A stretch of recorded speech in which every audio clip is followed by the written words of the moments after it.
Bab ke-222, JDMP S3, berpisah. Hampir seharian bibir Zaki terasa sampai ke hidung. Dia sangat kesal karena rambut indahnya kini tanda sudah. Mau tak mau dia harus menghabiskan seluruh rambutnya agar serasi dengan kepala bagian tengah. Siapa suruh kamu meninggalkan aku dengan gadis jelek itu? Lagi pula kamu bercita-cita ingin menjadi profesor, bukan? Kalau kamu botak sekarang, orang-orang gak akan kaget lagi ketika kamu sudah jadi profesor. Ledek Deki. Abang memang kebangetan ya? Rencananya rambutku akan aku gondrongkan kayak punya opa. Ucap Zaki. Enak aja. Gak ada satupun keluarga kita yang boleh niru gaya opa selain aku. Aku yang ingin rambut gondrong. Kalau kamu mah botak aja. Ucap Deki. Ini apa sih? Kok pada ribut masalah rambut? Tanya Anissa. Rambutku botak, Oma. Aku nggak suka kalau begini. Jawab Zaki. Sudahlah. Nanti lambat laun akan tumbuh lagi. Ucap Anissa. Dia itu emang suka lebay, Oma. Ledek Deki. Kalian harus akur untuk sementara waktu. Sebentar lagi kalian akan berpisah. Dan akan lama bertemu kecuali hari libur. Ucap Reki. Saki dan Deki jadi sama-sama terdiam. Seolah mereka sama-sama menyadari kalau apa yang dikatakan oleh Reki memang benar. Ting tong. Ting tong. Sepertinya supir kalian sudah menjemput. Habiskan makanan kalian. Ucap Reki. Makan malam itu segera disudahi karena supir pribadi orang tua Deki sudah menjemput mereka pulang. Gelang yang bagus. Buat aku aja, Bang. Ucap Zaki saat mereka sedang dalam perjalanan pulang. Beli saja. Ini ada namaku. Kalau kamu mau, kamu bisa desain dengan namamu sendiri. Ucap Deki. Di mana abang membelinya? Itu dari kayu ya? Unik sekali. Tanya Saki. Ya, aku juga nggak tahu kayu jenis apa. Cari aja di online shop banyak. Tentu saja Deki berbohong karena dia tidak mungkin mengakui kalau gelang itu berasal dari gadis yang sering dia hina. Tidak berapa lama kemudian mereka pun sampai di rumah. Assalamualaikum. Ucap Zaki dan Deki nyaris bersamaan. Waalaikumsalam. Jawab Kanza dan Rifki. Ini kenapa kepalamu dibotak? Tanya Kanza. Kata Saki mau buang sial. Jawab Deki dengan wajah serius. Buang sial? Tanya Rifki. Dedi jangan percaya sama abang. Abang sangat jahil. Orang lagi tidur malah dicukur bagian tengah. Terpaksalah harus dicukur semuanya. Jawab Zaki dengan bibir mengerucut. Sementara Rifki dan Kanza jadi mengulum senyumnya. Sekarang lebih baik kalian beristirahat. Besok kalian sudah sibuk untuk mempersiapkan berkas pendaftaran, bukan? Tanya Kanza. Umi sama Dedi sudah tahu kalau abang ingin kuliah beda universitas dari kami? Tanya Saki. Sudah. Umi dan Dedi mendukung 100% apapun keputusan kalian berdua. Yang penting adalah kalian harus mempertanggungjawabkan semua keputusan yang kalian ambil sendiri. Ucap Kanza. Ya Umi? Jawab Zaki dan Deki hampir bersamaan. Abang duluan ke atas ya? Capek pengen istirahat. Ucap Deki. Ya. Jawab Kanza. Deki mendorong kursi rodanya sendiri dan mulai tampak tidak kesulitan saat menekan lift. Kenapa Bang Zaki ingin jadi profesor? Tanya Rifki. Abang pengen jadi orang hebat dalam pengembangan ilmu teknologi. Terutama menciptakan hal baru. Abang ingin membuat kaki palsu yang miripnya 75% dari kaki manusia. Kaki ini berfungsi seperti kaki manusia pada umumnya karena benda ini juga membutuhkan pasokan darah. Jawab Saki dengan segala angannya. Kenapa kamu ingin menciptakan benda aneh itu? Tanya Rifki. Dedi jangan mengatakan benda ini benda aneh. Karena benda ini akan disukai dunia. Benda ini akan menjadi sumber kebahagiaan orang-orang yang tidak bisa berjalan. Dan ciptaan pertamaku nanti aku akan membuatnya khusus untuk Bang Deki. Sambung Zaki. Tes. Air mata Kanza menetes haru saat mendengar cita-cita putranya yang sangat mulia. Kenapa Umi menangis? Apa kata-kataku ada yang salah? Maaf ya, Mi. Ucap Zaki. Grab. Kanza memeluk putranya itu dengan erat. Umi doakan semoga apa yang abang cita-citakan tercapai. Restu Umi akan selalu bersamamu, nak. Ucap Kanza. Dedi percaya dengan otakmu itu, kamu pasti bisa mewujudkan semua impianmu. Cita-citamu sangat mulia. Jalanmu pasti akan dipermudah oleh Tuhan. Ucap Dedi. Ya, aku yakin kaki duplikat itu bisa aku ciptakan. Aku akan membuat Bang Deki tidak minder lagi. Aku akan membuat dia mau menggunakan kaki palsu itu. Ucap Zaki. Amin. Ucap Rifki dan Kanza nyaris bersamaan. Sekarang abang istirahat ya, nak. Ucap Kanza. Ya, Umi? Jawab Zaki sembari beranjak dari tempat duduknya. Hah? Andai rahimku nggak diangkat ya, Bang? Aku ingin sekali punya banyak anak. Di saat seperti ini kita jadi kesepian karena anak-anak mau pergi meninggalkan kita. Ucap Kanza sembari bersandar di pundak Rifki. Ini ujian buat kita. Kita harus sabar agar anak-anak kita menjadi orang yang berguna ke depannya. Ucap Rifki. Amin. Jawab Kanza. 2 minggu kemudian.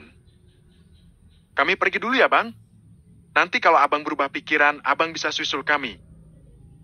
Ucap Raigen. Iya, Bang. Kalau ada abang pasti tambah seru deh.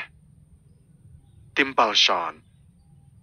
Kalau abang nggak nyusul, jangan sampai abang merindukan kami ya. Ucap Seina. Siapa yang akan merindukan kalian? Justru berpisah sama kalian membuatmu sangat lega. Kalian itu sekumpulan para sepupu yang menyebalkan. Ucap Deki yang langsung mendapat putaran bola mata malas dari semua saudaranya. Ya sudah kalian boarding pass sekarang. Nanti keburu ketinggalan pesawat. Ucap Rizky. Bang. Zaki memeluk Deki dengan erat. Air matanya sempat menetes karena dia sangat sedih harus berpisah dengan saudara kembarnya itu. Jaga diri baik-baik. Kendalikan temperamenmu. Ucap Deki sembari menepuk-nepuk punggung Zaki. Yang harusnya bilang begitu aku bodoh. Abang itu sangat sulit mengendalikan diri. Jadi harus berlatih kesabaran lagi. Ucap Zaki sembari melepaskan pelukannya. Satu persatu sepupunya memeluk Deki dan kemudian melambaikan tangan sebelum masuk ke dalam bandara. Setelah semua orang pergi, Kanza, Rifki, dan Deki tentu saja pulang lebih akhir. Karena mereka akan langsung terbang ke Amerika untuk mengantar Deki kuliah di sana. Setelah melewati perjalanan yang panjang bersama burung besi, mereka pun akhirnya sampai di Amerika. Tidak ingin membuang waktu, mereka mengikuti semua prosedur pendaftaran kuliah di salah satu universitas ternama di sana. Beruntung ternyata di sana bukan hanya ada Deki yang terdaftar sebagai calon mahasiswa berkebutuhan khusus, karena ada seorang gadis yang memiliki keterbatasan serupa.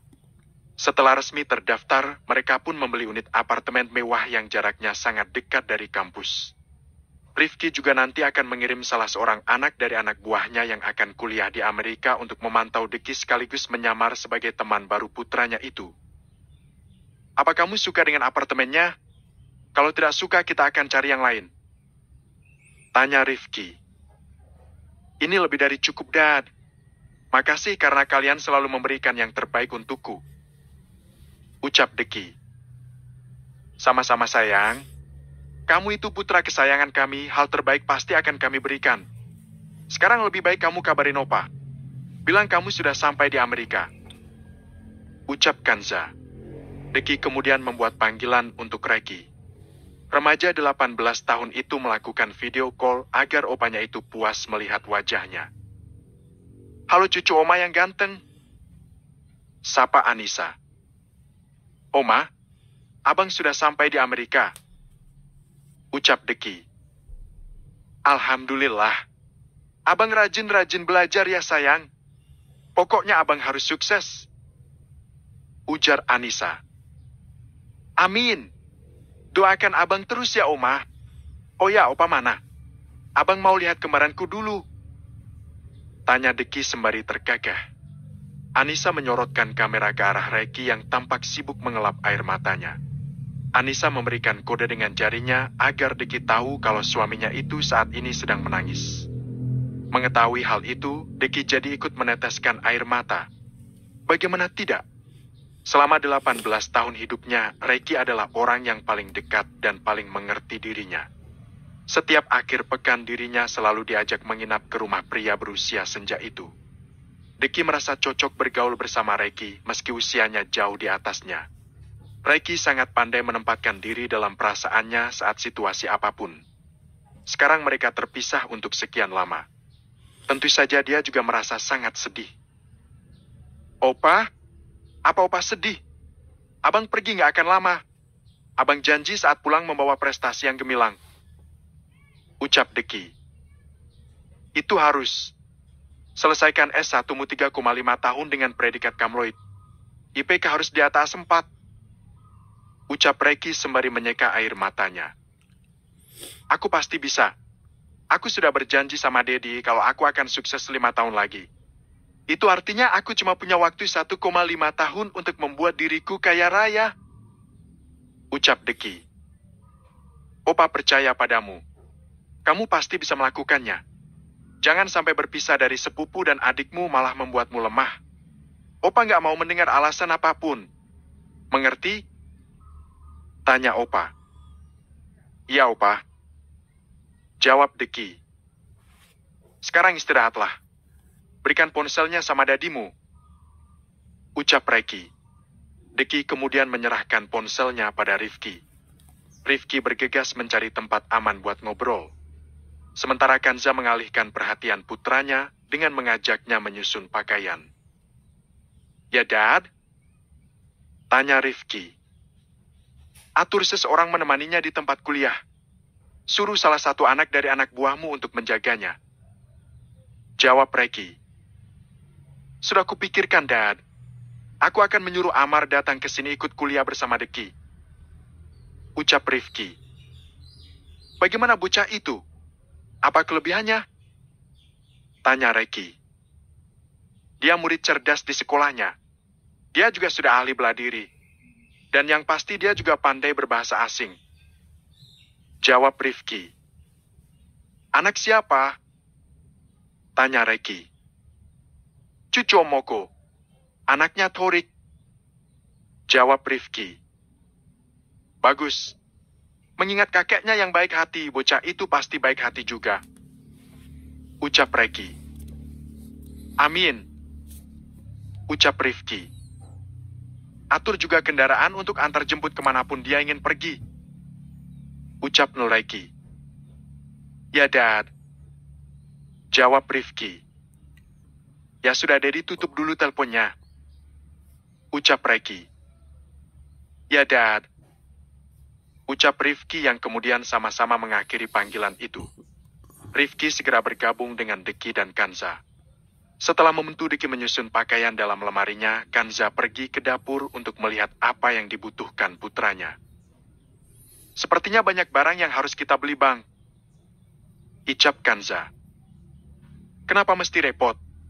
Pesan online aja. Aku nggak sanggup lagi kalau mau belanja keliling. Ujar Rifki. Benar juga. Ya sudah, nanti aku pesan online aja. Sekarang abang istirahat saja dulu. Ucap Kanza. Rifki mengangguk. Sementara itu di tempat berbeda Zaki dan para sepupunya saat ini tengah berkumpul di apartemen Aska. Mereka memutuskan menyewa apartemen di tempat yang sama, hanya beda nomor unitnya saja. Namun karena Aska tinggal sendiri, Raigent memutuskan tinggal bersama Aska yang sendirian. Sementara Zaki tinggal bersama Sean. Bab ke-223, JDMP S3, Cinta Pertama. Jadi rencananya kamu mau ambil jurusan apa? Tanya Aska. Aku pengen jadi profesor, Kak. Aku ingin membuat duplikat kaki manusia yang kemiripannya 75% lebih dari aslinya. Jadi aku akan mulai dengan jurusan kedokteran dulu. Jawab Zaki. Waduh, untuk mencapai ke sana sangat berat tantangannya. Kamu bisa perjaka tua. Ucap Aska sembari terkekeh. Ya amang sih, kalau tahu persyaratannya pasti nyali jadi ciut. Tapi itu nggak masalah. Lagi pula kita ini laki-laki. Mau kawin umur 50 juga masih bisa dapat daun muda 17 tahun. Ucap Zaki sembari terkekeh. Iya, anak baru netas, kamunya udah koit. Timpal Aska yang membuat mereka jadi tertawa. Lah emang syarat jadi profesor apaan? Tanya Sean. Pertama dia harus lulus S3, memiliki ijazah S3, terus mengajukan jadi profesor 3 tahun setelah lulus S3. Kemudian syarat penting lainnya harus memiliki pengalaman jadi dosen minimal 10 tahun. Punya karya ilmiah yang sudah terdaftar secara internasional. Dan bla bla bla. Ujar Zaki. Buset bang. Baru mendengarnya saja aku sudah pusing apalagi menjalaninya. Memang kenapa kamu ingin membuat karya yang sulit diterima akal seperti itu? Tanya Raigen. Aku hanya merasa ilmu setinggi apapun yang aku dapat tidak akan berguna kalau saudaraku tidak bahagia. Aku ingin membuat dia percaya diri. Dengan kaki ciptaanku nanti, aku ingin membuat semua orang di dunia yang mengalami nasib serupa seperti Bang Deki. Merasakan seperti hidup kembali, percaya diri kembali. Jawab Zaki. Hah, meski terdengar mustahil, tapi kakak akan mendukungmu. Tidak ada hal yang tidak mungkin di dunia ini. Punya dunia ini saja merupakan keajaiban. Jadi kakak percaya kamu bisa melakukannya. Ucap Aska. Pokoknya nanti apapun yang abang butuhkan, abang jangan sungkan meminta bantuan kami. Ucap Sean. Terima kasih. Kalau bukan sama kalian, siapa lagi yang bisa dimintai tolong? Ucap Zaki sembari terkekeh. Tahun-tahun sudah berlalu. Kini Deki dan para saudaranya sudah melewati 3 tahun perjalanan mereka dalam menimba ilmu. Dan saat ini Zaki sendiri tengah magang di salah satu rumah sakit internasional yang ada di London. Sementara itu Deki dan Aska saat ini sama-sama sedang menyusun skripsi. Sesuai janjinya, Deki mampu menyelesaikan kuliahnya hanya dalam waktu 3,5 tahun saja. Jadilah dia wisuda berbarengan dengan Aska meski di tempat yang berbeda. Kamu di mana? Tanya Deki. Aku lagi magang di rumah sakit internasional London, Bang. Abang di mana? Tanya Zaki. Aku sedang di bandara. Mau pulang ke Indonesia. Sekarang abang sedang nyusun skripsi. Diperkirakan sekitar 3 bulan lagi selesai dan wisuda. Jawab Deki. Hebat sekali. Jadi abang pulang ada keperluan apa? Tanya Zaki. Pengen pulang saja. Aku kangen sama Opa. Jawab Deki. Apa abang pulang sama Amar? Tanya Zaki. Kamu tahu juga tentang Amar? Tanya Deki. Jangan bilang abang belum tahu kalau Amar anak Omoko.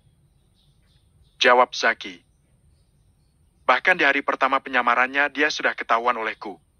Tapi aku senang dia di sini. Dia teman yang baik.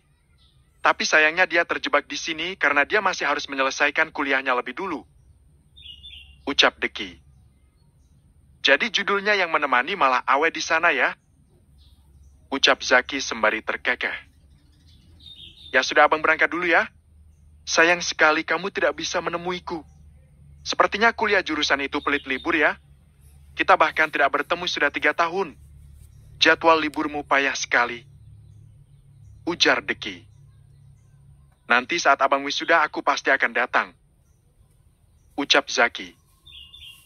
Harus dong. Ya sudah aku tutup teleponnya ya. Ucap Deki yang kemudian langsung memutuskan telepon secara sepihak. Ya ampun. Dia sama sekali tidak berubah. Ngucap salam kek apa kek dia sangat pelukuk. Astaga, sorry. Aku tidak. Dari Indonesia ya. Seorang gadis cantik yang baru saja bersenggolan dengannya tampak tersenyum menyapa. Zaki memungut ponselnya yang terjatuh di lantai. Ah, ya. Maaf tadi aku nggak lihat jalan. Ucap Zaki. Gadis itu melirik ke arah baju putih yang Zaki kenakan. Kamu calon dokter yang magang di sini? Tanya Masta. Iya. Kamu juga? Dari universitas mana? Tanya Zaki.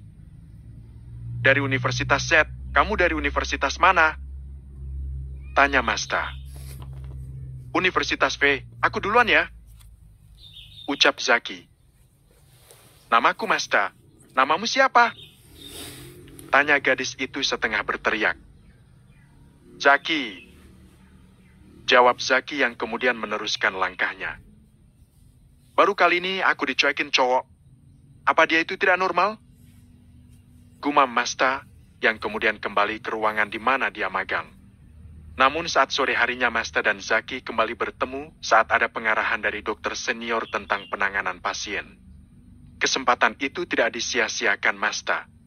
Gadis itu meminta nomor kontak Zaki untuk menghilangkan rasa penasarannya. Chang. Malam. Chat Masta. Siapa? Balas Zaki. Masta. Ada apa? Balas Zaki. Aku suka sama kamu. Pacaran yuk. Zaki melotot saat melihat isi chat dari gadis yang baru dia kenal beberapa waktu yang lalu. Zaki tidak lagi membalas chat Masta, yang menurutnya sangat iseng itu. Hehehe, dia pasti mengataiku gadis gila. Atau jangan-jangan dia sudah punya pacar. Cowok ganteng seperti dia mana mungkin masih jomblo. Tapi kan kata orang kalau janur kuning belum melengkung masih milik bersama. Gumam Masta. Dia pasti gadis nakal. Istilah zaman sekarang playgirl. Apaan baru ketemu langsung bilang suka? Gerutu Zaki. Aku akui dia sangat cantik. Tapi aku harus fokus dengan tujuanku. Gumam Zaki. Hari-hari berikutnya Zaki seperti kena teror gadis itu. Mereka juga sering bertemu di rumah sakit. Masta sangat suka menjahili Zaki dengan mengedipkan matanya saat mata mereka tidak sengaja bertemu. Jangan ditanya bagaimana reaksi Zaki. Wajah pria tampan itu jadi bersemu merah. Apa dia sepolos itu? Apa dia belum pernah berpacaran? Masak sih. Tapi dia terlihat sangat menggemaskan. Gumam Masta. Cekaka, kenapa aku jadi memikirkan gadis itu terus? Apa aku juga menyukainya? Tapi bagaimana kalau dia hanya mempermainkan aku? Sepertinya dia sudah sering berpacaran. Kalau seperti itu, apa Umi akan menyukai dia sebagai menantunya? Kenapa pikiranku sudah jauh sekali? Batin Zaki. Zaki melirik ke arah Masta sekali lagi. Dan kali ini dengan jahilnya Masta memberikan dia kecupan dari jauh hingga membuat Zaki jadi salah tingkah. Oh astaga, rasanya perutku sangat sakit menahan tawa. Jadi dia ini benar-benar pria lugu? Ih, menggemaskan sekali. Batin Masta. Saat perkumpulan itu bubar, Masta menghampiri Zaki. Pria itu berpura-pura tidak menyadari kedatangan gadis itu dan sibuk dengan berkas di tangannya. Tidak usah berpura-pura sibuk. Ucap Masta yang membuat Zaki menghela nafas dan kemudian berbalik badan. Mari kita berpacaran. Ucap Zaki tiba-tiba. Dan kini giliran jantung Masta yang berdebar-debar dibuatnya. Bagaimana tidak? Tatapan mata Zaki terasa sudah menembus jantungnya itu. Oke. Jawab Masta. Aku mau berterus terang sama kamu. Seumur hidup aku tidak pernah berpacaran. Aku juga tidak mengerti bagaimana caranya. Jadi bisa dibilang kamu itu cinta pertamaku meskipun aku sendiri tidak tahu. Apa saat kita memikirkan gadis itu terus-menerus merindukannya dan ingin menyentuhnya sudah disebut dengan cinta? Sepertinya kamu sudah berpengalaman. Jika aku tidak mengerti caranya mencintai, beritahu aku bagaimana caranya. Ucap Zaki. Kamu tenang aja. Aku mudah nangkap hal baru. Jika cinta memiliki rumus khusus, aku bersedia menghafalnya. Sambung Zaki. Pef, hahaha. Masta tidak tahan untuk tidak tertawa saat mendengar ucapan Zaki. Kenapa kamu tertawa? Apa ada yang salah dengan ucapanku? Tanya Zaki yang membuat tawa Masta mereda. Aku akan mengajarimu apa itu cinta, bagaimana caranya, dan seperti apa melakukannya. Ucap Masta sembari menyusuri bibir merah Zaki dengan jahilnya. Pap. Zaki tiba-tiba mencekal tangan Masta dan sedikit menyunggingkan senyuman. Senyuman yang membuat Masta mabuk kepa yang dibuatnya. Aku memang bodoh dalam urusan cinta. Tapi aku tidak bodoh soal syahwat. Tindakanmu ini sudah membangkitkan syahwatku. Jangan lakukan ini lagi karena kamu tidak akan bisa menanggung akibatnya saat aku sudah menggila. Ucap Zaki yang membuat jantung Masta terasa lepas dari tangkainya. Tentu saja Masta hanya bermaksud ingin menggoda Zaki karena pria itu terlihat masih polos. Namun saat Zaki mengatakan hal itu, tentu saja wajahnya jadi bersemu merah. Zaki tersenyum saat melihat rona merah di wajah Masta. Blush on alami di pipimu membuatmu terlihat lebih cantik. Bisik Zaki di samping telinga Masta. Pria tampan itu kemudian berlalu pergi, meninggalkan Masta yang jantungnya masih berdebar kencang. Sementara itu di lain tempat Deki baru saja kembali dari Indonesia dan saat ini tengah berada di apartemen miliknya. Bang, aku mendengar Mike membahas tentang kompetisi meretas akhir bulan nanti bersama gengnya itu. Ucap Amar. Di mana dia membahasnya? Tanya Deki. Mereka ngobrol di bawah pohon besar dekat parkir. Aku tidak sengaja mendengar pembicaraan mereka bertiga. Hadiah yang ditawarkan juga sangat menggiurkan. Jawab Amar. Aku tidak peduli dengan hadiahnya. Aku bisa menghasilkan uang triliunan dalam sehari dengan bakat meretasku. Kamu cari informasi tentang kompetisi itu. Ucap Deki. Apa abang mau mengikutinya? Tanya Amar. Ya, skripsiku sudah selesai. Bulan depan aku wisuda. Otakku harus refreshing dulu. Jawab Deki. Baiklah kalau begitu. Ucap Amar. Chang. Mau jalan denganku? Cat Zaki. Haduh, kenapa aku jadi berdebar? Gumam Masta sembari mengelus dadanya. Boleh. Balas Masta. Berikan alamat tinggalmu, aku akan menjemputmu 1 jam lagi. Jangan pakai gaun atau rok, karena kita akan pergi dengan motor. Balas Zaki. Apartemen ke-10 lantai 10 unit 20. What? Zaki langsung bangkit dari tempat tidurnya saat membaca balasan chat dari Masta. Ada apa sih, Bang? Aku hampir kena serangan jantung nih. Tanya Sean sembari mengelus dadanya yang terkejut karena teriakan Zaki. Maaf. Ucap Zaki sembari memperlihatkan giginya yang putih. Jadi Master tinggal berseberangan dengan apartemenku? Batin Zaki. Zaki tiba-tiba menyeringai saat mengetahui fakta itu. Bagus juga dia di dekatku. Aku jadi bisa mengawasi pacarku. Biarlah dia nggak tahu kalau aku berada di seberang apartemennya. Zaki kemudian bangkit dari tempat tidur dan segera masuk ke dalam kamar mandi. Setelah itu dia berpakaian rapi dan sedikit menyemprotkan minyak wangi. Abang mau kemana? Tanya Sean. Mau kencan. Jawab Zaki dengan santai. What? Sean langsung bangkit dari tempat tidur. Siapa gadisnya, ha? Ayo katakan. Abang ngibul ya? Kapan abang ketemunya? Aku jadi pengen tahu seperti apa gadis itu. Apa matanya jereng? Tanya Sean sembari tergagah. Sembarangan. Orang jomblo kalau ngomong suka ngasal. Nggak perlu aku jelaskan secantik apa dirinya. Yang pasti tongkat di bawahku langsung ngaceng saat melihat dia. Jawab Zaki sembari tertawa keras. Hele Bokis, aku nggak percaya kalau abang sudah punya pacar. Paling abang sibuk dengan para pasien abang itu. Ucap Sean.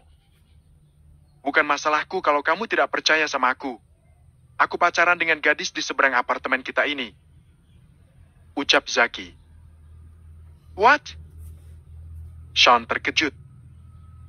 Dari tadi wat-wat aja. Sekalian aja lo bilang what happen ayak naon? Ucap Zaki yang membuat Sean jadi tergagah. Kalau nggak percaya intip saja dari lubang pintu kita.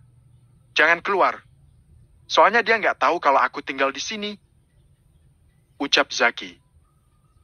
Oke, aku juga penasaran. Ucap Sean.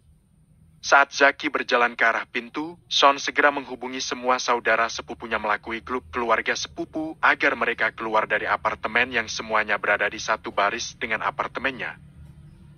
Serius abang punya pacar? Cat Reagan. Ayo kita kerjain dia. Balas Azahra. Di mana dia? Tanya Najla. Kalian intip dari celah pintu. Saat gadis itu keluar bersama abang, baru kita sergap bersama. Balas Sean. Oke, setuju. Mereka pun mengintip dari celah pintu, sementara Sean ngintip dari lubang. Di sana tampak Zaki menekan bel apartemen dan keluarlah seorang gadis cantik dan seksi dari sana. Buset! Cantik banget. Kok aku nggak tahu ya ada gadis cantik dekat apartemen kita? Ucap Reagan. Kakak juga enggak. Ucap Aska. Dadanya kak, sepertinya nggak muat dari tanganku. Ucap Reagan sembari memperagakan telapak tangannya yang sedikit ditekuk. Peletak kek. Kondisikan matamu. Abang bisa mengulitimu kalau dia tahu kamu melihat dada pacarnya.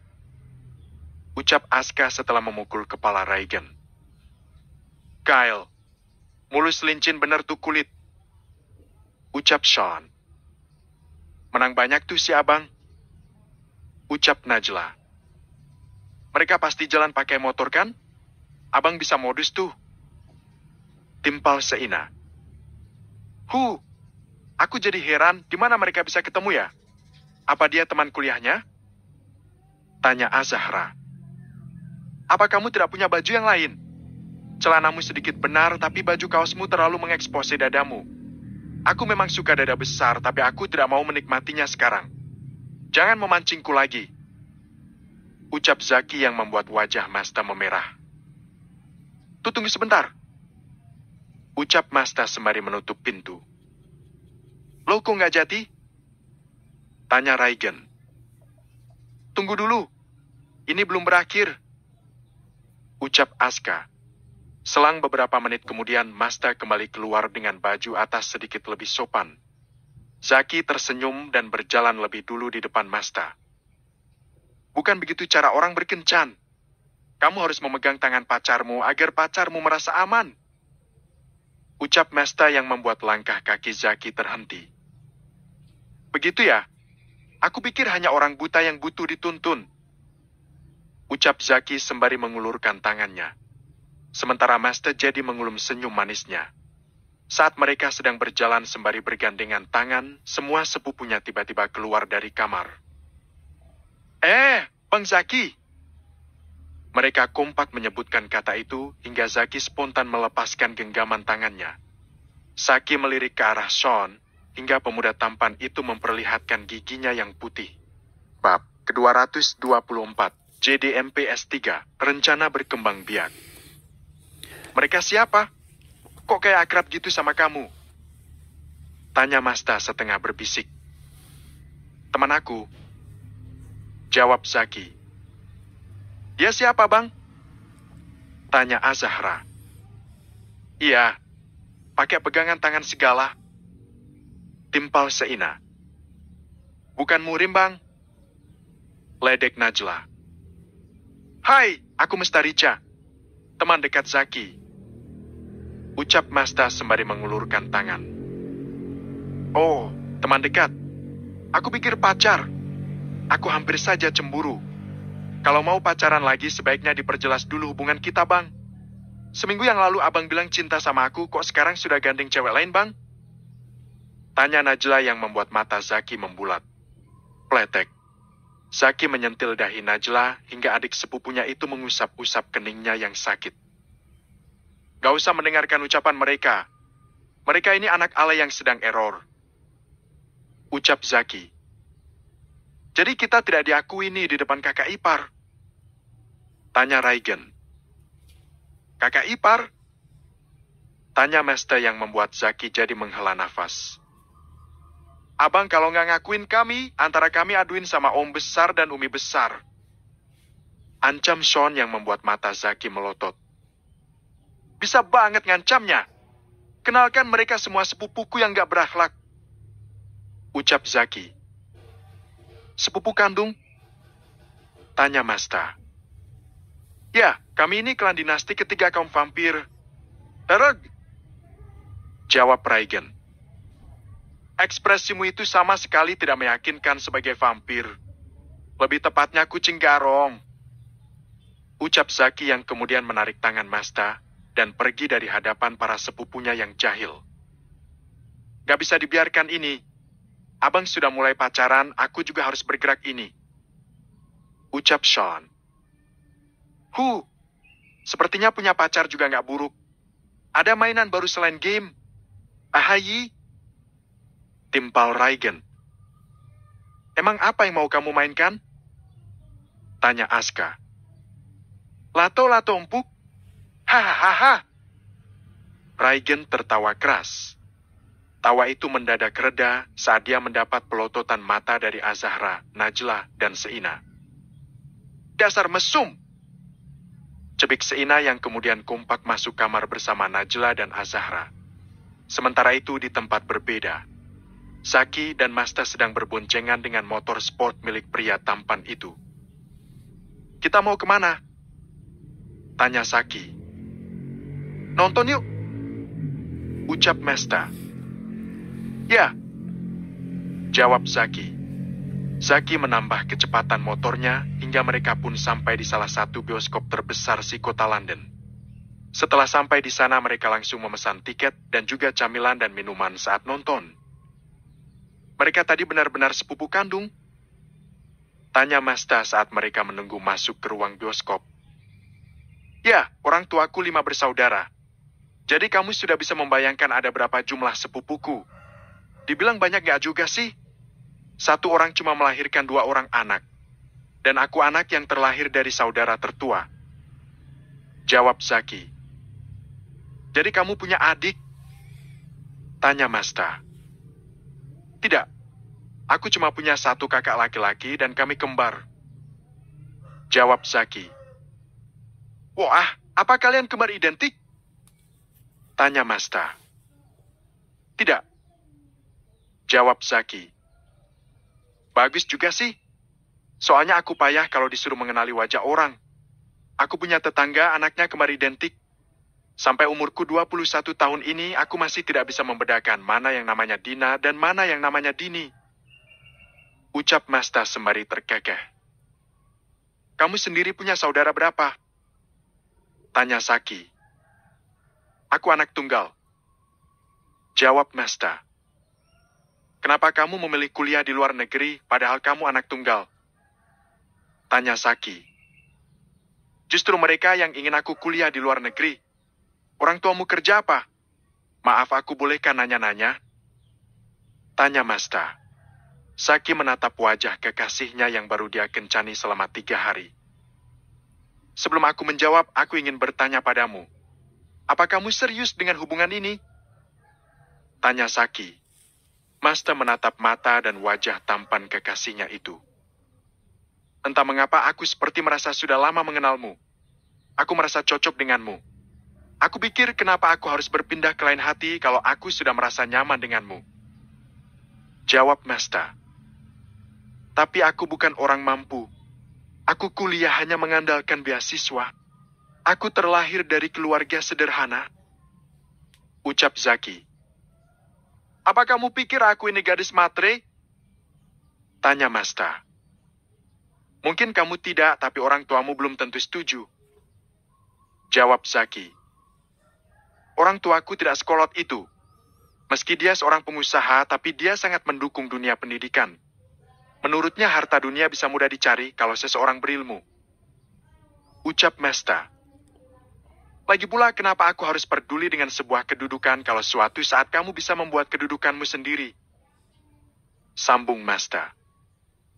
Kalau begitu setelah kuliah kedokteran kita selesai, maukan kamu menikah denganku? Pertanyaan Zaki sangat mengejutkan Masta. Mi menikah? Tanya Masta.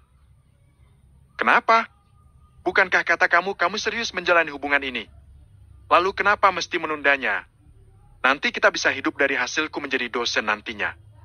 Meski gajiku tidak besar, aku ingin kita sah menikah daripada pacaran seperti ini. Ucap Zaki. Kenapa kamu ingin jadi dosen? Kamu kan ambil jurusan dokter. Tanya Masta. Aku ingin mengambil gelar profesor. Aku ingin membuat penemuan yang mencengangkan dunia. Jawab Zaki. Kenapa begitu? Tanya Masta. Saudaraku kakinya cacat. Aku ingin menciptakan kaki duplikat yang hasilnya sama seperti kaki manusia aslinya. Jawab Zaki. Kakakmu cacat nggak punya kedua kaki? Tanya Masta. Ada. Jawab Zaki. Kalau ada, kenapa kamu mau buat kaki palsu? Tanya Masta. Aku akan memotong kakinya yang tidak berfungsi dan menggantikan kaki ciptaanku. Jawab Zaki. Kedengarannya seram sekali. Apa kakinya tidak diobati dulu saja? Tanya Masta. Seluruh pengobatan sudah dicoba, baik dalam maupun luar negeri. Kami juga tidak mengerti kenapa kakinya tidak bisa disembuhkan. Jawab Zaki. Dia sangat baik dan punya ikatan emosional dengan kakaknya. Batin Masta. Bagaimana dengan tawaranku? Aku butuh wanita yang mendukungku. Selama menuju tangga kesuksesan, aku ingin kamu ikut mendampingiku.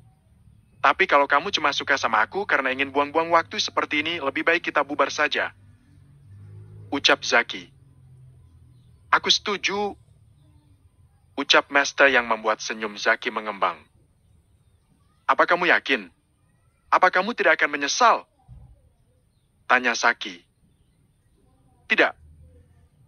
Jawab Masta sembari menatap mata Zaki dan menyelipkan jarinya di sela jari pria tampan itu. Zaki menatap tangan mereka yang saling bertaut. Baginya Masta adalah sebuah godaan yang menyenangkan. Namun dia harus tetap menggunakan akal sehatnya agar kehidupan percintaan dan cita-citanya bisa selaras dan seimbang. Aku tidak tahu apa yang kamu pikirkan tentangku. Tapi entah kenapa aku merasa kamu memiliki sesuatu yang tidak dimiliki oleh orang lain. Kamu suka tantangan, aku juga begitu. Meski hubungan kita baru, tapi aku ingin menjalaninya dengan serius. Meski kamu bukan cinta pertamaku, tapi aku berharap kamu cinta terakhirku. Sekarang kita masih berusia 21 tahun. Nanti kita akan dewasa bersama. Ucap Masta. Zaki mengeratkan genggaman tangannya. Seberapa lama kamu sanggup menungguku? Tanya Zaki. Mungkin kalau aku seorang pria, aku sanggup menunggu sampai usia senja. Tapi karena aku seorang wanita, aku punya batas agar bisa berkembang biak. Aku ingin punya suami, punya banyak anak. Jadi aku minta dinikahi di usia ideal untuk menikah. Jawab Masta dengan mata yang tak pernah lepas dari mata kekasihnya. Usia berapa kamu ingin dinikahi? Tanya Zaki. 25 tahun.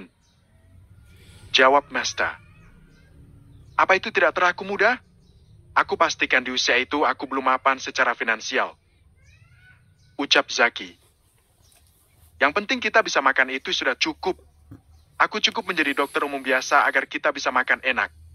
Aku tidak butuh banyak harta karena aku sudah pernah memiliki segalanya. Aku anak tunggal, semua aset dan perusahaan akan diwariskan padaku. Jadi aku tidak terlalu mengejar urusan dunia lagi. Aku cuma mau bahagia. Ucap Masta.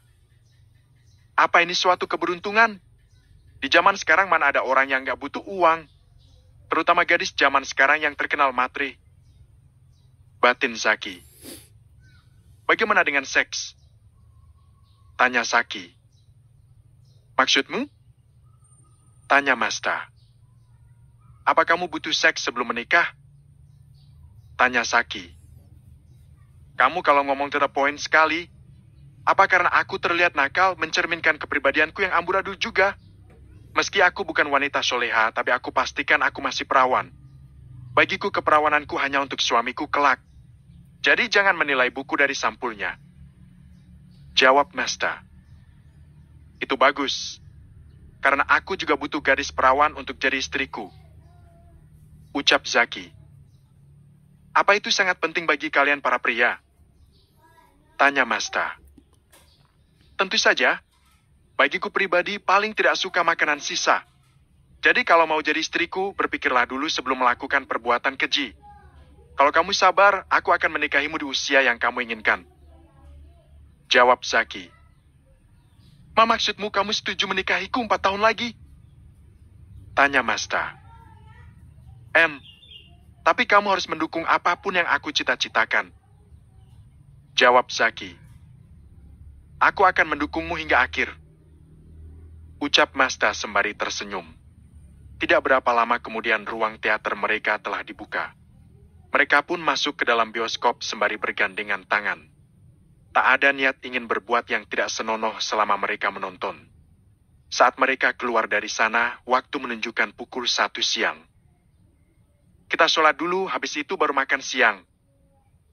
Ucap Zaki sembari mengenakan helm di kepala Masta. Sholat? Tanya Masta. Kenapa? Tanya Zaki. Aku sudah lama tidak melakukannya. Jawab Masta dengan kepala tertunduk, sementara tangan Zaki jadi berhenti bergerak. Kalau mau jadi istriku, harus rajin ibadah. Ibadah itu harus dipaksakan. Aku bukan orang suci. Tapi saat aku punya istri nanti, semua beban dan perbuatan istriku akan dipertanyakan padaku. Tidak sulit syarat kalau mau jadi istriku. Kamu hanya perlu sholat 5 waktu. Lebih bagus lagi kalau kamu melakukannya atas kesadaran hati, bukan karena hubungan kita. Ucap Zaki sembari mencubit lembut pipi Masta yang matanya sudah berkaca-kaca. Grab. Masta tiba-tiba memeluk Zaki dan membenamkan kepalanya jauh di dada pria itu. Sementara itu tangan Zaki jadi terangkat ke atas. Tentu saja dia bingung dan tegang karena ini kali pertama dia dipeluk oleh seorang gadis. Ya jangan memelukku seperti ini. Ucap Zaki sembari mendorong pelan tubuh Masta. Kenapa? Tanya Masta. Pupunyaku bangun. Jawab Zaki. Pukuk. Kamu itu kalau ngomong terlalu jujur. Apa perlu hal seperti itu diucapkan di depan seorang gadis? Tanya Masta sembari memukul pelan lengan Zaki. Ya mau bagaimana lagi? Ini kali pertama aku dipeluk seorang gadis. Rasanya jantungku berdebar tidak karuan dan dia ngaceng tiba-tiba. Jawab Zaki dengan konyol. Astaga! Apa dia sepolos itu? Bagaimana kalau kami sampai berciuman? Apa dia akan menyiarkannya pakai toa? Masta menepuk dahinya. Ya sudahlah, ayo kita cari masjid. Ucap Masta. Zaki mengangguk. Mereka pun pergi mencari masjid dan beribadah di sana. Setelah itu mereka makan siang di tempat sederhana. Ceritakan tentang keluargamu. Aku ingin mengenalnya lebih jauh. Ucap Masta saat mereka sedang menikmati makan siang. Keluargaku biasa saja, sama seperti keluarga pada umumnya. Kami sangat dekat satu sama lain meskipun dengan sepupuku. Kami sama-sama punya rasa memiliki satu sama lain. Tapi aku paling dekat dengan abangku. Mungkin karena dia memiliki kekurangan, jadi kami semua sayang sama dia. Tapi aku lebih menyayanginya. Ucap Zaki. Sekarang dia bersama orang tuamu? Tanya Masta. Tidak. Dia kuliah di Amerika. Bulan depan dia akan diwisuda. Jawab Zaki. Dia kuliah. Apa itu tidak menyulitkannya? Atau ada seseorang yang menemaninya? Tanya Masta. Ada. Lagi pula kakakku itu orang yang unik. Tidak semua orang punya kemampuan seperti dia. Jadi kami percaya dia mampu melakukan semuanya sendiri. Jawab Zaki. Kedengarannya hebat sekali. Aku jadi ingin berkenalan dengan keluargamu. Apa aku boleh ikut denganmu saat kamu pergi wisuda abangmu bulan depan? Tanya Masta. Jangan dulu ya. Umi pasti akan menyuruh kita langsung menikah. Jawab Zaki. Kok gitu? Tanya Masta. Umiku seseorang muslim yang taat. Dia nggak suka pacaran sebelum menikah. Kalau dia tahu aku pacaran sama kamu, dia pasti akan mengawinkan kita. Jawab Zaki. Ya sudah, kita nikah. Ucap Mesta. Cekaka, kamu ini. Kalau nikah cepat, tujuanku bisa nggak tercapai. Ucap Zaki. Kok gitu? Tanya Mesta. Aku pasti nggak suka keluar kamar dan mengurungmu sepanjang hari. Jawab Zaki yang membuat wajah Mesta bersemu merah. Ya sudah, habiskan makananmu. Setelah itu kita pulang. Ucap Zaki. Mesta mengangguk. Setelah makan siang, mereka pun memutuskan pulang. Masuklah. Ucap Zaki saat mereka berada di depan pintu kamar apartemen Mesta. Ya. Jawab Mesta. Mesta kemudian masuk ke dalam apartemen, sementara Zaki berbalik badan. Mesta yang belum benar-benar masuk, mengintip dari lubang, dan matanya terbelalak saat melihat Zaki masuk ke dalam apartemen di seberang apartemen miliknya. Bab ke-225, JDMP S3, kompetisi meretas. Mesta segera keluar kembali dari apartemen dan menekan bel di seberang apartemen miliknya. Ting tong. Bukain pintu, Gi. Aku capek banget. Ucap Zaki. Habis ngapain kok capek? Tanya Sean penuh arti. Habis main kuda-kudaan. Jawab Zaki asal sembari melepas sepatunya. Yang benar, abang sudah melepas keperjakaan abang. Abang. Ting tong. Hais. Sean bangkit dari sofa dan kemudian berjalan menuju pintu. Ceklek. Sean melongo saat melihat Mesta sudah ada di depannya. Cantik sekali dia. Batin Sean. Siapa yang datang sih? Tanya Zaki setengah berteriak. Kuda ah? Kakak ipar. Jawab Sean setengah berteriak. Mendengar jawaban Sean, Zaki bergegas menemui Mesta. Kamu tinggal di seberang apartemenku. Ku nggak bilang? Tanya Mesta.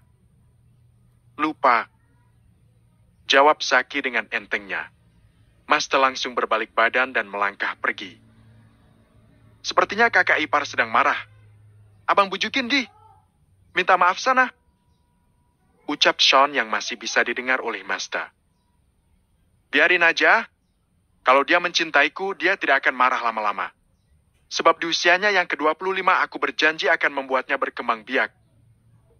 Ucap Zaki yang sengaja sedikit berteriak agar Mesta mendengar ucapannya. Tentu saja Mesta mendengarnya. Gadis itu bahkan mengulum senyum di balik punggungnya. Cantiknya. Gumam Sean saat melihat Mesta tersenyum sembari menutup pintu apartemennya. Kondisikan matamu, kalau tidak ingin matamu aku colok. Cewek gue tuh. Ucap Zaki. Pelit amat, Bang. Ketimbang mengagumi doang. Oh ya, tadi kalian kemana aja? Tanya Sean sembari menutup pintu. Cuma nonton sama makan aja. Jawab Zaki sembari melepas kancing kemejanya. Ngapain aja dalam bioskop? Tanya Sean. Apanya yang ngapain? Tentu saja nonton. Emang mau apa lagi? Tanya Zaki. Ciuman misalnya. Jawab Sean. Keplaksek. Otakmu harus direndam pakai deterjen agar luntur noda mesemu itu. Ucap Zaki sembari memukul belakang kepala Sean. Kan kali aja. Ucap Sean. Aku sama dia sudah sepakat akan serius menjalani hubungan ini. Aku bahkan sudah menceritakan semua tujuanku. Rencananya saat umur 25 nanti kami akan menikah. Ucap Zaki. What? Obrolan kalian sudah sejauh itu? Emang kalian sudah pacaran berapa lama? Tanya Sean. 3 hari. Jawab Zaki. Pevet. Sean tertawa keras. Sialan. Pakai nertawain gue. Ucap Zaki. Abang itu kalau polos jangan kebangetan dong. Janji-janji manis saat berpacaran itu biasa. Selama 4 tahun ke depan pasti banyak yang akan terjadi. Belum tentu abang atau dia akan setia sampai akhir. Ucap Sean yang membuat Zaki terdiam. Tapi aku percaya dia akan setia sama aku, begitu juga dengan aku. Ucap Zaki yang kemudian langsung mendapat cepikan bibir dari Sean. Sudahlah, daripada mengurusiku, mending kamu cari pacar sendiri. Ucap Zaki. Aku belum dibolehin pacaran sama mama. Mama bilang suruh lulus dulu. Ujar Sean. Dasar anak mama. Bilang aja nggak ada yang mau sama kamu. Ucap Zaki sembari menyambar handuk dan masuk ke dalam kamar mandi. Sialan. Pakai ngeledekin aku. Mentang dia sudah punya cewek cantik. Gumam Sean. Sudah aku daftarin bang. Susah sekali menemukan koordinatornya. Karena kompetisi ini nggak dipublish. Ucap Amar sembari menyerahkan salinan formulir yang dicetak dari internet.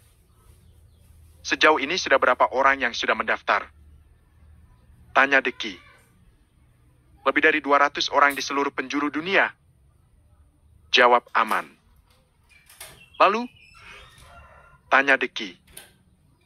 Tapi yang hanya boleh ikut kompetisi cuma 100 orang. Besok babak penyisian secara online. Yang ikut kompetisi harus menjawab banyak pertanyaan seperti ujian nasional. Karena mereka hanya memilih peretas handal dengan intelektual tinggi. Jawab Amar. Kenapa? Tanya Deki. Sepertinya yang mengadakan kompetisi ini orang besar dunia bawah tanah yang ada di negara ini.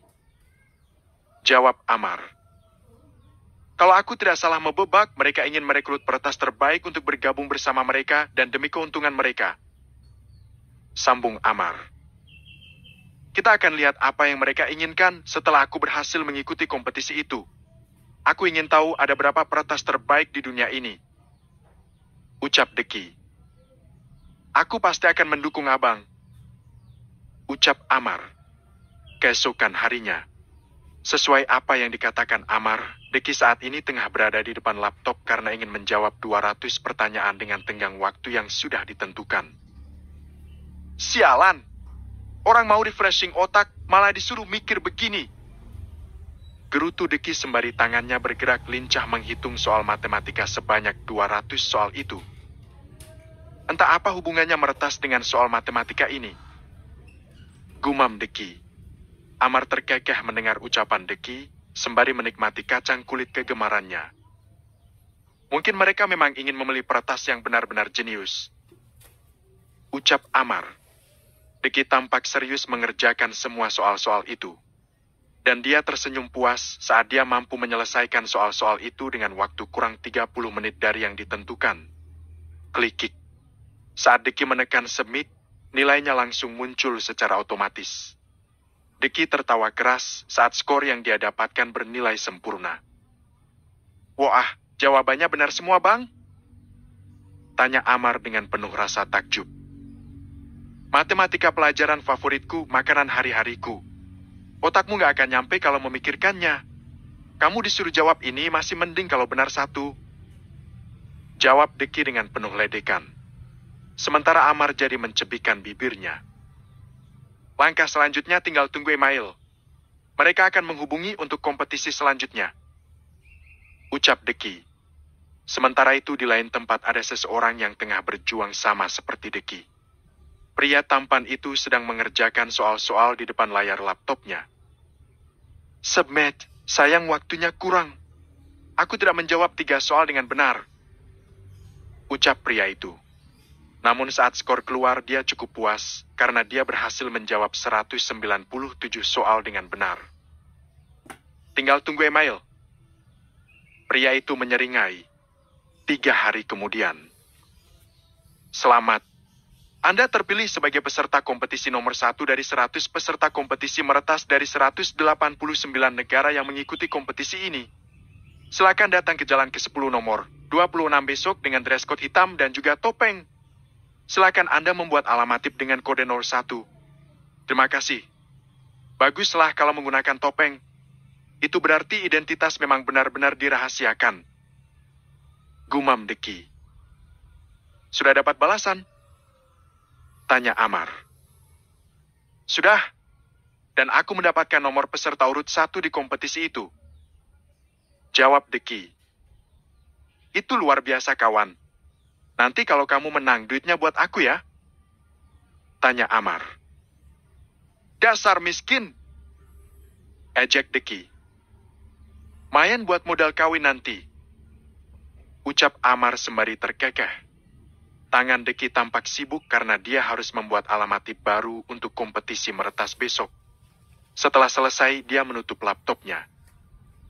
Temani aku ke mall. Aku harus mencari baju kemeja hitam, celana hitam, dan juga sepatu hitam. Ucap Deki. Buat apa? Aku punya semua itu. Kamu pinjam punyaku saja. Tanya Amar. Aku nggak mau.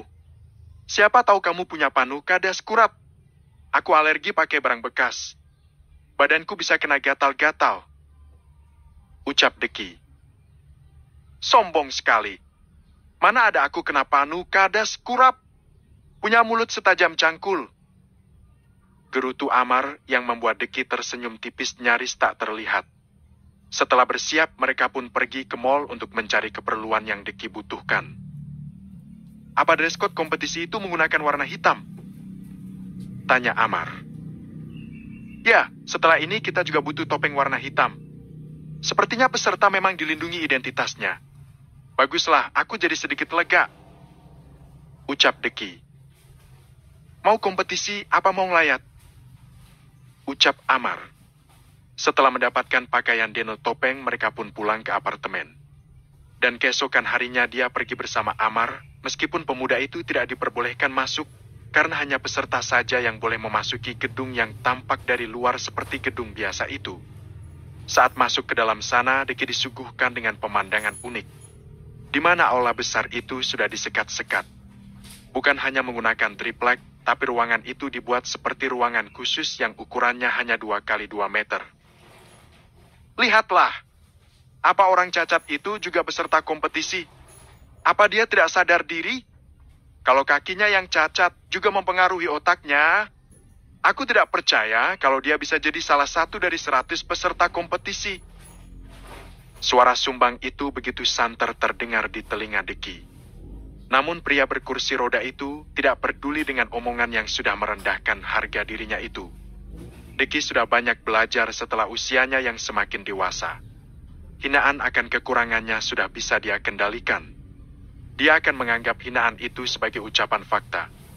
Dengan demikian dia tidak perlu mengambil pusing dengan ucapan orang tentang dirinya. Setelah semua peserta masuk ke ruangan masing-masing, kompetisi pun dimulai. Suara seseorang yang tak terlihat wujudnya menggema dalam aula itu untuk memberikan pengarahan pada semua peserta. Semua peserta mulai menyalakan laptop yang ada di hadapan mereka dan memasukkan alamat tip yang sudah mereka daftarkan pada panitia. Tiba-tiba di layar laptop ada sebuah gambar seperti sebuah brankas besar. Sepertinya Deki mengerti apa yang diinginkan oleh si pemberi tantangan itu. Di layar laptop kalian ada sebuah brankas yang di sampingnya sudah tersedia soal-soal yang harus dipecahkan untuk membuka brankas tersebut. Jika jawaban kalian benar, maka brankas itu akan terbuka dengan sendirinya. Untuk tahap pertama, peserta yang harus disisihkan sebanyak 50 orang. Jawaban yang akan dipilih berdasarkan jawaban yang benar dan tercepat. Ucap panitia. Kompetisi dimulai dari sekarang. Sambung panitia. Semua peserta mulai memecahkan teka-teki itu. Suasana tampak hening tanpa ada yang bersuara. Enter. Gumam Deki dan seseorang nyaris bersamaan. Brankas itu tampak terbuka dengan sendirinya, yang membuat Deki tersenyum senang. Baik, untuk sementara peserta dengan IP 01 dan IP 02 lebih unggul karena menjadi peserta tercepat yang bisa membuka brankas. Silahkan peserta yang lain untuk terus berjuang. Ucap panitia. Selang 10 menit kemudian tantangan pertama sudah berakhir. Dan peserta 50 orang yang dianggap gugur sudah meninggalkan ruangan. Untuk selanjutnya, tahap penyisian 25 orang harus keluar dari ruangan ini.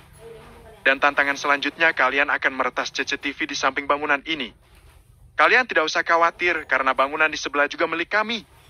Di samping bangunan ini sengaja sudah dipasang CCTV lebih dari 30 buah. Di ruangan itu kami meletakkan suatu benda berharga. Kalian silahkan lingkari benda yang kami maksud tersebut. Kalau kalian memiliki skill meretas yang baik, apapun yang kalian zoom maka gambarnya tidak akan pecah. Ucap panitia. Gunakan ketelitian mata kalian karena tantangan kali ini sangat mengecoh. Peretasan bisa dimulai dari sekarang. Ucap panitia. Semua peserta berjuang untuk bisa jadi yang terbaik. Selain ingin mendapatkan hadiah uang tunai senilai $20.000, mereka juga berharap bisa memperoleh karier yang cemerlang dengan direkrut oleh perusahaan besar, terutama di bidang IT. Deki melihat benda-benda yang dinilai paling berharga di antara yang terpantau oleh CCTV ruangan itu. Rifki Dahreki sudah mengajarkan dirinya banyak hal tentang dunia meretas. Bahkan dia sudah mampu mengembangkan ilmu baru yang sudah dikembangkan oleh ayah biologisnya itu. Sesaat kemudian Deki tersenyum saat dia zoom CCTV ke ke-29. Dia berhasil menemukan sebuah cincin berlian sekitar 5 karat di balik sebuah buku dan hanya memperlihatkan ujung permatanya saja. Gambar yang dia perbesar itu tidak pecah sama sekali. Bahkan Deki bisa melihat kilau dari salah satu perhiasan yang berharga mahal itu. Bab ke-226, JDMP S3, menolak. Finish. Gumam Deki dan Hypnol 2 nyaris bersamaan. Setelah melewati waktu beberapa menit kemudian, sang panitia kembali memberikan arahan. Oke, stop. Sepertinya kompetisi ini ingin berlalu dengan cepat. Di sini jawaban yang benar hanya ada 5 orang. Untuk itu kami tidak jadi mengeliminasi 25 orang, kami akan langsung mengeliminasi sebanyak 45 orang. Yang tadinya kami memang ingin mengeliminasi jadi 10 besar dan ternyata sudah dibantu lebih cepat. Untuk itu alamatip yang akan saya sebutkan agar tetap tinggal dalam ruangan, sementara sisanya bisa keluar dari ruangan ini untuk kembali mengasah kemampuannya. Ucap sang panitia. Untuk itu yang lulus seleksi adalah dengan alamatip 01, 02, 03, 07, dan 09. Selain dari yang disebutkan tadi, silakan keluar dari ruangan ini. Ucap panitia. Terlihat wajah kecewa menghiasi para peserta yang sudah gugur mengikuti kompetisi. Satu persatu peserta yang gugur meninggalkan ruangan, yang membuat ruangan itu jadi semakin sepi. Baik, untuk kompetisi selanjutnya kami hanya akan mengambil 3 besar. Agar kalian bertambah semangat, untuk itu saya akan informasikan bahwa penyelenggara tidak hanya akan memberikan $20.000 untuk pemenang pertama kompetisi, penyelenggara juga akan memberikan $15.000 untuk pemenang kedua dan $10.000 untuk pemenang ketiga. Dan kabar baik lainnya adalah, pemenang 3 besar akan direkrut untuk bekerja di beberapa cabang perusahaan besar kami, dan dipersilahkan memilih sendiri di perusahaan mana kalian ingin bergabung. Ucap sang panitia. Mendengar itu wajah Semeringah sangat tergambar di wajah 5 peserta yang tersisa. Apa ada yang ditanyakan? Kalau ada yang ditanyakan silahkan nyalakan mikrofon di samping kanan Anda. Suara Anda akan terdengar di ruangan ini. Cak-tak. Deki menyalakan mikrofon dan terdengar diheman 1 kali dari pemuda tampan itu. Sepertinya Hypnol 1 ingin menanyakan satu hal. Silakan bertanya. Ucap panitia. Apa boleh menolak untuk direkrut? Saya Hypnol 1 tidak suka terikat dengan pihak manapun. Tanya Deki yang mengejutnya semua orang. Tentu saja boleh. Tapi tentu saja harus melewati tahapan diskusi. Karena seseorang yang berbakat harus diarahkan agar tidak menyesal setelah mengambil keputusan. Jawab panitia. Terima kasih. Ucap Deki yang kemudian mematikan mikrofon tersebut. Baik, apa kalian ingin beristirahat sejenak? Kalian silakan beristirahat selama 5 menit. Ada air mineral di bawah meja. Waktu dimulai dari sekarang. Deki dan yang lain mengambil air mineral yang ada di bawah meja. Sebelum minum, Deki memeriksa air kemasan terlebih dahulu. Setelah dirasa aman, barulah dia meminumnya. Setelah 5 menit berlalu, mereka pun kembali menegakkan punggung mereka dan kembali berkonsentrasi mendengarkan arahan panitia. Baik, waktu istirahat sudah berakhir. Mari kita lanjutkan kompetisi berikutnya. Ini adalah tantangan terakhir atau bisa dibilang ini adalah tahap penentuan. Jadi berjuanglah dengan keras, karena kalian bisa menjadi kaya raya GD7 Panya hanya dengan menjadi pemenang di kompetisi ini. ucap panitia. Untuk tantangan selanjutnya kami punya 5 perusahaan kecil. Tapi meski begitu, sistem keamanan cukup ketat, terutama di bidang IT. Karena kami mengadakan kompetisi meretas, maka kami pasang sistem keamanan yang sama di kelima perusahaan tersebut. Tantangan kali ini akan semakin berat karena kami hanya memberikan kisi nama perusahaan saja. Siapa yang berhasil menembus sistem pertahanan server kami yang telah dilengkapi virus mematikan, maka dia berhak jadi pemenang. Dan tentu saja kami hanya memberikan waktu tertentu. Ucap panitia. Waktu yang kami berikan hanya 20 menit saja. Dan untuk menguji otak kalian, kami tidak hanya ingin kalian berhasil menembus server kami, tapi kami juga ingin mendengar apa saja yang kalian temukan. Kami ingin tahu data penting apa saja yang kalian berhasil temukan. Dan bagi yang kalah, alamat tip kalian akan otomatis musnah oleh virus yang kami ciptakan. Apa kalian paham? Tanya panitia. Cak. Kelima peserta kompak menyalakan mikrofon. Paham. Jawab mereka serentak dan kemudian kembali menonaktifkan mikrofon. Oke, saya akan langsung membagikan pada setiap peserta satu nama perusahaan. Untuk IP01, nama perusahaan yang harus kamu retas OMO Corp, IP02 Unicorp, IP03 Galaxy Corp, IP07 Geo Corp, IP09 Ole Corp. Itulah nama-nama perusahaannya. Kami harap tidak sulit bagi kalian. Ingat, jangan terlalu santai karena waktu yang kalian punya 20 menit saja. Jika kalian semua berhasil menembusnya kurang dari 20 menit, maka kami akan memilih bagi peserta yang memiliki waktu tercepat. Ucap panitia. Untuk itu, agar mempersingkat waktu, kompetisi dimulai dari sekarang. Ucap panitia. Pak, pak, pak. Semua peserta mulai mengerahkan semua kemampuan mereka untuk mengetahui perusahaan apa yang sedang mereka retas saat ini. Bagi Deki yang sudah meretas dari kecil, tentu saja perintah itu seperti makan kerupuk baginya. Deki tersenyum saat dirinya sudah berhasil menembus server perusahaan OMO Corp. Jadi mereka menggunakan virus jenis ini. Untunglah Dedi dan Opa sudah mengajariku cara membuat virus yang lebih mematikan dan cara mengatasi semua jenis virus. Batin Deki. Sementara itu, di OMO Corp sendiri sedang terjadi kehebohan karena server mereka sudah berhasil ditembus dalam waktu 2 menit saja. Bos, server kita berhasil ditembus dan virus kita juga berhasil dimusnahkan oleh IP01. Apa yang harus kami lakukan, Bos? Tanya salah seorang pegawai di bidang IT yang ada di perusahaan OMO Corp. Cukup menarik. Sejak tadi, aku juga sudah memantau pergerakan IP01 dan IP02 yang begitu cepat memenangkan pertandingan. Skill yang mereka miliki sangat mumpuni. Tapi sejauh ini IP01 lebih unggul dari IP02. Tapi perbedaan waktunya hanya kurang dari 1 menit saja. Ucap pria berjambang tebal di pipinya. Jadi apa yang harus kami lakukan, Bos? Dia hampir menembus pertahanan terakhir dan akan berhasil mencuri data perusahaan. Lapor, Bos. Unicorp berhasil ditembus oleh IP02 dalam waktu 3 menit. Apa yang harus kami lakukan sekarang? Uji mereka sekali lagi. Serang mereka dengan segala kemampuan yang kalian punya. Kalau kalian kalah dari mereka, di masa depan mereka yang akan jadi bos kalian di bidang IT. Baik, Bos. Pak, pak, pak. Tangan-tangan orang-orang yang ahli dalam bidang teknologi itu bergerak lincah. Tangan mereka menari bakilat di atas tombol-tombol laptop yang ada di depan mereka. Apa ini? Mereka menyerang. Gumam Deki. Benar kata Amar. Kekuatan seperti ini hanya untuk orang-orang ambisius. Mereka ini pasti jenis manusia yang menuhankan uang di atas segalanya. Licik.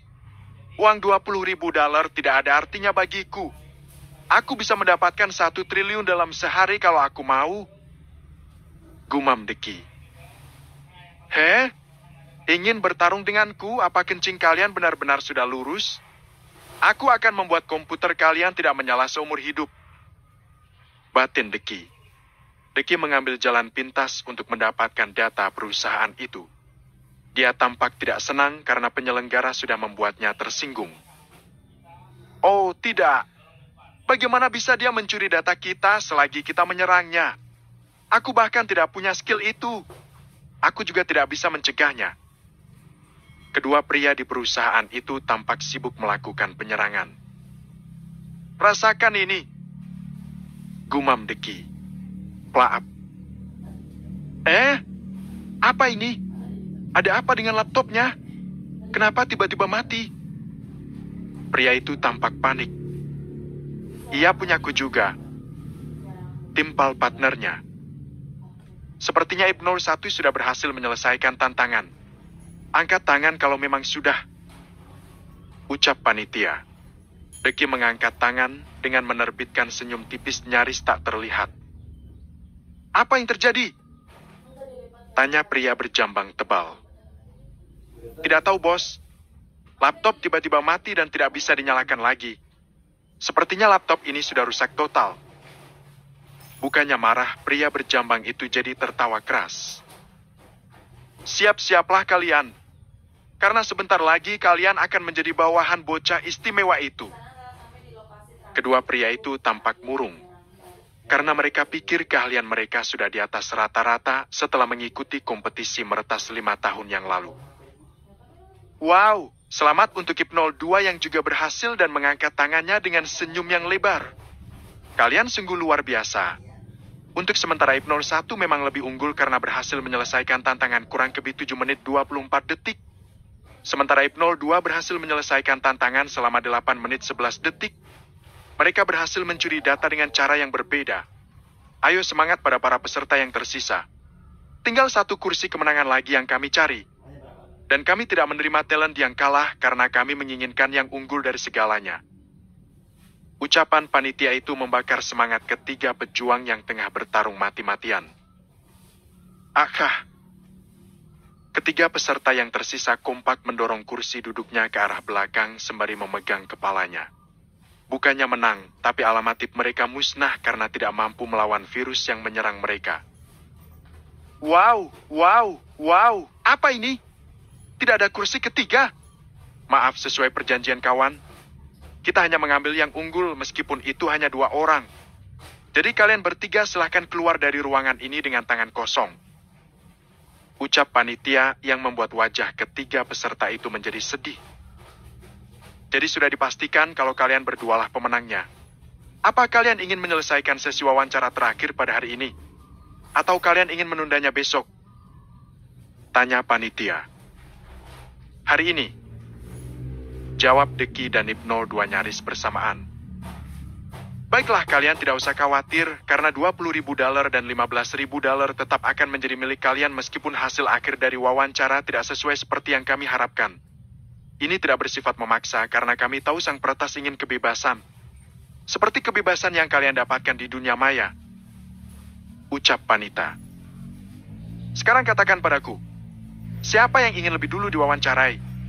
Kami pastikan rahasia Anda tetap terjaga meski kalian sudah keluar dari tempat ini. Ucap panitia. Saya yang ingin lebih dulu diwawancarai. Apa saya perlu melepaskan topeng? Tanya Deki. Itu hak Anda, kawan. Anda bisa mengenakan topeng kalau Anda keberatan. Ucap panitia. Baiklah. Saya akan tetap mengenakan topeng saya. Ucap Deki. Silakan keluar dari ruangan Anda dan ikuti tanda panah. Ucap panitia. Deki mulai mendorong kursi rodanya dan mengikuti tanda panah yang tampak dibuat khusus di dinding. Setelah sampai berada di ujung ruangan, Deki memasuki sebuah pintu berwarna hitam dan kembali mengikuti tanda panah selanjutnya. Dan setelah sampai di ujung lorong, barulah Deki sampai di sebuah pintu berwarna merah. Tok, tok, tok. Deki mengetuk pintu itu sebanyak 3 kali dan seorang pria yang menggunakan seragam hitam membukakan pintu untuknya. Pria itu bermaksud ingin membantu Deki mendorong kursi rodanya, tapi Deki menolaknya dengan tegas. Deki ingin mendorongnya sendiri, bahkan dia juga menolak saat kedua orang tuanya atau Reki ingin membelikannya kursi roda elektrik yang mampu dikendalikan dengan tombol pengontrol. Deki menatap kursi kebesaran warna hitam yang tengah diduduki oleh seseorang yang sama sekali belum terlihat wajahnya itu. Beberapa detik kemudian orang itu memutar kursinya dan tersenyum ke arah Deki. Selamat datang kawan istimewaku. Ucap Alexander. Terima kasih. Ucap Deki. Perkenalkan, namaku Alexander Khan. Usiaku 42 tahun. keturunan Amerika Pakistan. Akulah penyelenggara kompetisi ini. Sekarang perkenalkan dirimu. Ucap Alexander. Muhammad Deki. Usia 21 tahun. Keturunan Indonesia. Ucap Deki. Indonesia? Apa itu negara yang memiliki makanan terlezat di dunia? Tanya Alexander. Ya, kami punya rendang yang dinobatkan sebagai salah satu makanan terlezat di dunia. Jawab Deki. Ah, kamu benar. Aku sangat menyukainya. Aku bahkan sering memakannya. Itu benar-benar sangat lezat. Bahkan mantan presiden kami pernah tinggal di sana, bukan? Tanya Alexander. Betul. Jawab Deki. Dan aku juga harus mengakui bahkan orang-orang yang pernah tinggal di Indonesia bisa menjadi orang hebat di negara maju seperti Amerika ini. Dan mungkin ini juga kesempatan untukmu, kawan. Mari bergabunglah bersama kami. Kelompok orang-orang yang mencari uang dengan mudah. Kaya raya dengan waktu sekejap. Dan untuk itu sangat dibutuhkan orang-orang yang bertalenta sepertimu agar membuat perekonomian keluarga kita semakin berkembang pesat. Ucap Alexander dengan senyum yang lebar. Deki masih tampak berwajah datar di balik topeng hitamnya. Pemuda itu sedang memikirkan kata-kata yang tepat untuk menolak tawaran itu. Karena dia tahu kalau dia sampai salah berucap, bukan tidak mungkin dia tidak akan bisa keluar hidup-hidup dari sana. Aku tahu kalian ini mafia besar di Amerika. Jaringan kalian sangat luas. Kekayaan yang kalian miliki tidak perlu diragukan lagi. Tapi maaf, aku tidak bisa bergabung dengan kalian. Ucap Deki. Klak, klak. Salah seorang anak buah Alexander bersiap menodongkan pistolnya ke arah Deki, namun ditahan oleh tangan Alexander. Aku tidak salah menilaimu, anak muda. Kamu memiliki kecerdasan di atas rata-rata. Kamu bahkan tahu sedang berhadapan dengan siapa. Nyalimu yang besar membuatku kagum. Tapi bisakah kamu mengatakan alasannya? Kamu tidak usah takut karena sesuai perjanjian kompetisi hari ini harus adil dan terbuka, bukan? Tanya Alexander. Sebagai peretas handal, tentu Anda juga tahu di dunia kita mencari uang sangatlah mudah. Aku bisa menghasilkan uang 1 triliun dalam 1 hari jika aku menginginkan uang. Tapi tujuanku ikut kompetisi ini bukan itu tujuannya. Aku ingin tahu seberapa hebat ilmu yang aku miliki. Dan ternyata aku cukup puas karena aku sudah menemukan kandidat yang cukup seimbang, yaitu IP02. Tapi karena semua data peserta dirahasiakan, aku tidak akan bertemu dengannya hari ini. Aku bisa berkomunikasi dengannya di dunia kami sendiri. Jawab Deki. Haf, kamu benar. Bagi peretas uang bukanlah masalah. Tapi aku sedikit sedih karena kamu menolakku. Padahal kami sangat membutuhkan orang-orang sepertimu. Ucap Alexander. Sepertinya IP02 yang bisa membantumu. Aku ini pria cacat dan aku masih punya tanggung jawab yang belum kuselesaikan untuk keluargaku. Ujar Deki. Apa kamu memiliki hubungan dengan mafia tertentu? Tanya Alexander. Deki tersenyum kecil saat mendengar pertanyaan itu. Aku juga anak seorang mafia. Jawab Deki dengan penuh percaya diri. Benarkah? Tanya Alexander yang sedikit terkejut. Tetap rahasiakan identitasku. Sebagai sesama bergelut di dunia mafia, tentu kita sama-sama tahu aturannya. Anggap saja aku datang karena berkunjung sebagai teman. Rahasiamu tetap akan aku jaga. Jawab Deki.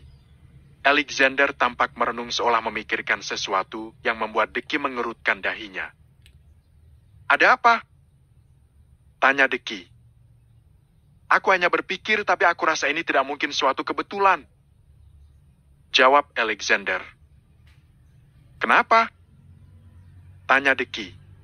Alexander kemudian memberikan kode pada anak buahnya agar meninggalkan ruangan itu dan hanya meninggalkan Deki dan Alexander berdua saja. Bab